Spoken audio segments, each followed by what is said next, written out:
Olá pessoal, hoje nós vamos falar do custo do plantio de grandes exemplares no jardim, principalmente os exemplares do extrato arbóreo. Primeiro que você precisa ter uma previsão, ou seja, você precisa encomendar essas árvores com uma grande antecedência lá no viveiro, porque na última hora você não vai ter, ou você vai ter grandes problemas. Mais ou menos 4 meses antes de você plantar essa muda, o viveiro já precisa começar a prepará-la, fazendo uma sangria que alguns também chamam de desmame. O que é isso? A árvore está lá, você precisa fazer uma trincheira em forma de anel em volta do seu tronco, para você então cortar as raízes superficiais, e você vai encher essa trincheira com uma terra muito boa, muito adubada, muito bem preparada. Para que isso? Para que essas raízes que você cortou, elas rebrotem ali, principalmente as mais superficiais, e enquanto isso, a planta vai sobrevivendo com as raízes mais profundas. Passado por volta de uns 3 meses, essas raízes já rebrotaram, a planta já está conseguindo se nutrir através delas, e você vai então cortar as raízes mais profundas. E ali você vai embalar todo esse torrão com um saco que depois vai apodrecer quando você plantar definitivamente no local. Aí é muito importante você marcar o norte. Por quê? Porque a planta está sempre acostumada a que o sol tem o mesmo movimento. E se você girá-la, é mais um estresse ainda que ela vai sofrer. Uma árvore transplantada sempre sofre um estresse já. E quanto menor for esse estresse, melhor para a planta. Um transplante é como se fosse uma cirurgia.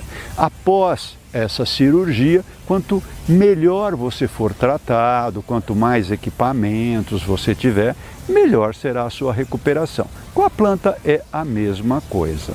Depois você vai transportar essa muda até o local definitivo de plantio. E aí também precisa ter cuidado, porque se você puser muitos torrões um em cima do outro, esses torrões podem se danificar e a planta obviamente vai sofrer mais.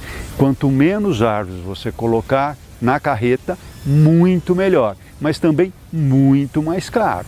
Você precisa saber muito bem como você minimiza o custo sem dar problema para a planta no futuro. Chegando no local, a cova já deve estar preparada, um buraco maior, obviamente, do que o próprio torrão. Ali você já vai estar com um montinho de terra boa preparada. Você coloca então essa árvore, geralmente através de um caminhão Munk, né, ou através de uma grua em alguns casos. E ali, após você colocar a muda, você vai começar a aterrar então esse torrão. É interessante você deixar ao lado da cova um tubo de PVC para que depois de plantado, aterrado, você regue bastante essa cova, e o tubo vai servir para a água entrar lá no fundo e irrigar todas aquelas raízes que foram recém-cortadas. Quanto mais abundância de irrigação tiver a planta nesse momento, é melhor. Depois você pode encher esse tubo com brita, tirar o tubo, e essa brita vai sempre deixar ali um local de vazios para que essa água atinja mais facilmente o fundo dessa cova. Aí você vai tutorar a planta, fazer uma poda leve das folhas para a planta perder menos água, e ali então você vai regando e deixando essa planta meio em quarentena para que ela se restabeleça dessa cirurgia que ela acabou de fazer. Quanto menor for a muda, mais fácil de transplantar. Aquelas que você consegue carregar sozinho vão ter menos estresse, e ali elas vão ter uma recuperação mais rápida, mas elas não vão dar impacto inicial praticamente nenhum no início do jardim. Já as palmeiras são uma exceção. Você pode transplantar palmeiras maiores e normalmente ela sente menos.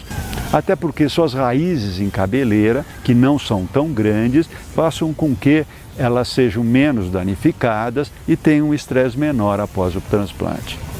Vamos falar um pouco do extrato arbustivo.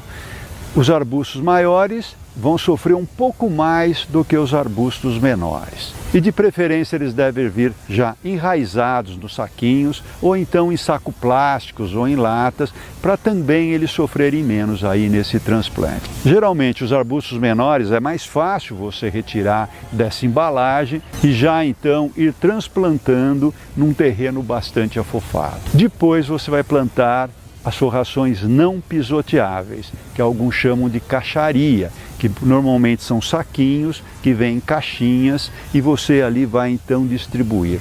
Quanto mais aspecto pronto você quiser ter no jardim após o plantio, mais próximas você vai ter que plantar as mudinhas, mas em compensação vai ficar muito mais caro, tá? Se você plantar mais longe, com o tempo ela vai se fechando, ela vai se enraizando. E no fim de tudo você planta as gramas, porque normalmente elas vêm em placas ou vêm em rolo. Hoje em dia já não se planta mais grama em muda, como quando eu comecei a ser arquiteto paisagista, porque naquela época a mão de obra era barata e compensava você fazer isso. Hoje já não compensa, então exatamente são as gramas que mais vão aparecer no início do plantio. Todas essas plantas, elas podem vir de raiz nua, que nesse caso elas vão sofrer mais no transplante, ou então já vir ali em latas, vasos plásticos, ou então até em saquinhos, mas já enraizadas, ou seja, elas já sofreram esse estresse lá no viveiro e quando você transplanta no seu jardim, elas vão sofrer menos. Tá? Claro que essas plantas vão ser um pouco mais caras, mas acho que sempre vale a pena. Tá? Então é isso aí, um jardim para ser plantado, começa das plantas maiores e vem até as plantas menores. E quanto maior a planta, menos impacto inicial ela vai dar, com algumas exceções. Um grande abraço para vocês.